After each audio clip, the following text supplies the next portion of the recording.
Reactive training systems.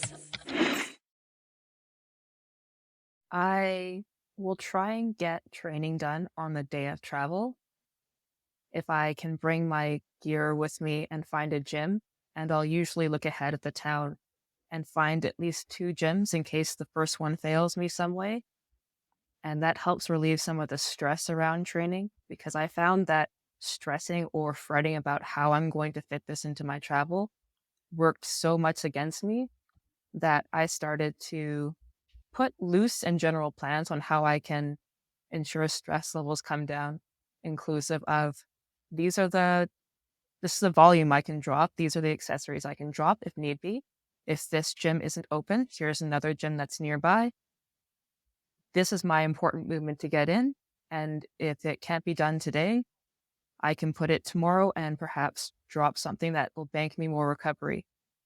Because as Ross has said, you get stronger from what you recover from. So ensuring that training lines up from what I recover from has also been a humbling and hard thing to take because as powerlifters, we want to do all the work perfectly all the time. There's some really good stuff here. And one of the places I want to guide this to wrap it around training is thinking about it. You just mentioned it, stress and recovering from stress. That's the main driver. And I really like to consider Mike's kitchen sink analogy that he talks about in a lot of different places. You have the input, the water flowing into the sink from the faucet. That's your stress input to, say, the organism, which would be represented by you, the sink. And the outflow, the drain of the sink, is the recovery. If the inflow, if the outflow can handle all the inflow, you'll never get water to build up into the sink. And what that is akin to is an inability to disrupt the baseline fatigue or the homeostasis, and therefore you won't actually adapt and evolve and get better. You have to have some volume of accumulation of water in the sink. And you also don't want to overflow the sink because that's when we overtrain, we get over fatigued, we can't recover, we get injured, different things of that nature. The thing to remember about all these different things when we're traveling and training, the input, the water into the sink, the stress into the organism is not just from training, it's from all these different things. Whether it's sitting in a car for 3 hours or sitting in a helicopter for 3 hours or packing boxes around, that is stress. There's no way around it. There's no way to avoid that. But one of the things, one of the layers that I think about with stuff like this, some of those stressors are just like our exercises, easier to recover from.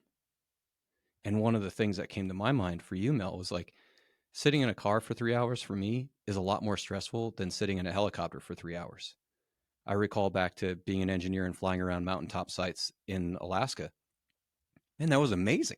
That was so cool. And so like recovering from stress that's cool oftentimes is way easier than recovering from stress that isn't so cool. And being aware of those things is important because those are recovery mechanisms, or a maybe the input is on higher than it is on another time, and being aware of those nuances is really important. What can we do to recover from those nuances? And I love to hear the idea of like waking up a little bit early to get some of your steps in and get your walk in. Like that helps loosen the hips, it helps stretch the hips so that it can better handle being in a restricted position for all that time. So that's one thing that really came to my mind that I thought is really important from a consideration for us when we travel and we train. The other one that came to my mind too that's really important that I think, you hit on how us powerlifters a lot of times like to do all the work, whatever the amount of work is written in the program, we like to do it. And we use RPE to auto regulate the load. The hardship most of us face is most of us don't want to use that RPE to auto regulate the down session.